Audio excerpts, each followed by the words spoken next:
আসসালামু আলাইকুম। টেকল্যান্ড বাংলাতে আপনাকে স্বাগতম। এই টেকল্যান্ড বাংলাতে আপনারা প্রযুক্তি সম্পর্কে বিভিন্ন টিউটোরিয়াল দেখতে পাবেন বা প্রযুক্তি সম্পর্কে বিভিন্ন তথ্য আপনারা জানতে পারবেন। টেকল্যান্ড বাংলাতে একটি সিরিজ চালু করতে যাচ্ছি Adobe Photoshop সম্পর্কে। যদি আপনি Adobe Photoshop শেখার আগ্রহ থাকে অবশ্যই আপনারা টেকল্যান্ড বাংলার সাথে থাকবেন। আপনারা Adobe Photoshop এর বিভিন্ন টুলস সম্পর্কে বিভিন্ন টিউটোরিয়াল আপনাদের সাথে ক্রমান্বয়ে শেয়ার করা হবে।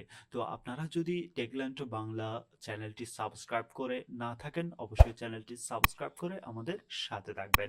আজকে আপনাদের সাথে শেয়ার করা হবে অ্যাডোবি ফটোশপের মধ্যে আপনি প্রথম দিকে একটি ডকুমেন্টস কিভাবে নেবেন এবং সেই ডকুমেন্টসটি বিভিন্ন কালারে কিভাবে রূপান্তর করবেন। তো সে বিষয়টুকু আজকের টিউটোরিয়ালে আপনারা জানতে পারবেন। এখানে আপনারা দেখতে পাচ্ছেন অ্যাডোবি ফটোশপ CS6 আমি এটি ওপেন করেছি।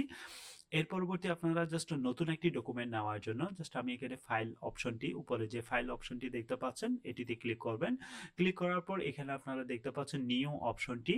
তো এখানে চাইলে আপনারা ফাইল অপশনটিতে ক্লিক করেও নিউ অপশনটিতে আসতে পারেন, না হয় কন্ট্রোল প্লাস এন্ড ক্লিক করলেও আপনারা নতুন একটি ডকুমেন্ট নিতে পারবেন।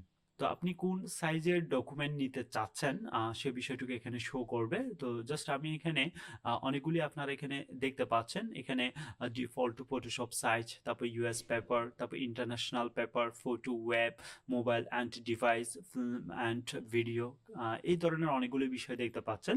তো আজকে জাস্ট আপনাদেরকে সিম্পল একটি বিষয় দেখাইবো। প্রতিটি টুলস সম্পর্কে আপনাদেরকে ক্রমান্বয়ে বিষয়টুকু শেয়ার করা হবে। তো আপনারা এই ধরনের একটা অপশন নেওয়ার পর এর পরবর্তী আমি জাস্ট আজকে আপনাদের সাথে এখানে পিক্সেল আপনারা এখানে অনেকগুলি সাইজ দেখতে পাচ্ছেন। পিক্সেল, ইঞ্চি, সেন্টিমিটার্স, তারপর মিলিমিটার্স, পয়েন্টস, ফিচার্স ফিচার্স এর পরবর্তী কলামস। তো জাস্ট আপনারা যদি ইউটিউবের জন্য বা ফেসবুকের জন্য যদি যদি আপনি কোনো কাস্টম থাম্বনেইলস তৈরি করে থাকেন তাহলে আপনারা এখানে পিক্সেল অপশনটি মার্ক করে দিবেন। এর পরবর্তী আপনারা এখানে হোয়াইট অপশনটি কতটুক নেবেন।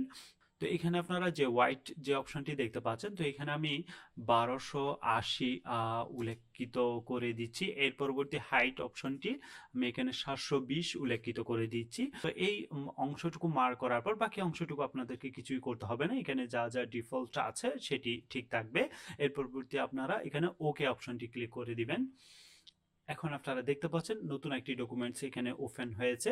এর পরবর্তীতে আপনারা এখানে এই যে তালা যে অংশটুকু দেখতে পাচ্ছেন এখানে লেয়ারের মধ্যে আপনারা এটি তুলে দিবেন। এটিতে ডাবল ক্লিক করবেন। ডাবল ক্লিক করার পর এখানে ওকে অপশনটি ক্লিক করবেন। এই লেয়ারটির কালার পরিবর্তন করার জন্য আপনারা লেফট হ্যান্ড সাইডে নিচে যে পিঙ্ক কালারের যে টুলটি দেখতে পাচ্ছেন যেটাকে সেট ব্যাকগ্রাউন্ড কালার বলা হয়, এটিতে আপনারা ক্লিক করবেন। ক্লিক করার পর যেমনটি আমি এখানে নীল কালারটি আমি চুজ করে এখানে মার্ক করে দিলাম। মার্ক করে দেওয়ার পর জাস্ট আপনি ওকে ক্লিক করবেন। ওকে ক্লিক করার পর আপনাদেরকে ক্লিক করতে হবে কন্ট্রোল ব্যাক স্পেস।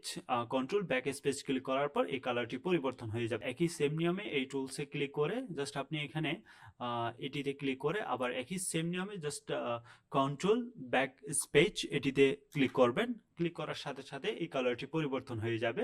তো এই নিয়মে আপনারা বিভিন্ন কালার চাইলে এভাবে মার্ক করে দিয়ে ওকে অপশনটি ক্লিক করবেন এবং কন্ট্রোল ব্যাক স্পেস ক্লিক করবেন। ব্যাক স্পেস ক্লিক করার সাথে সাথে এই কালারটি পরিবর্তন হয়ে যাবে। জাস্ট ওকে ক্লিক করবেন, এর পরবর্তী কন্ট্রোল ব্যাক স্পেস ক্লিক করবেন। জাস্ট ওই নিয়মে লেয়ারটির কালার পরিবর্তন হয়ে যাবে। তো আজকের ক্লাসটিতে আপনারা শিখতে পারলেন কিভাবে নতুন একটি লেয়ার নেবেন এবং সেই লেয়ারটির কালার কিভাবে পরিবর্তন করবেন। তো পরবর্তী ক্লাসটিতে আপনাদের সাথে ক্রমান্বয়ে শেয়ার করা হবে এই লেয়ারটিতে আপনারা কিভাবে বিভিন্ন ডিজাইন অ্যাড করবেন, বিভিন্ন কালার অ্যাড করবেন এবং সেটি কিভাবে সেভ করবেন। তো see you in the next class. আল্লাহ হাফেজ।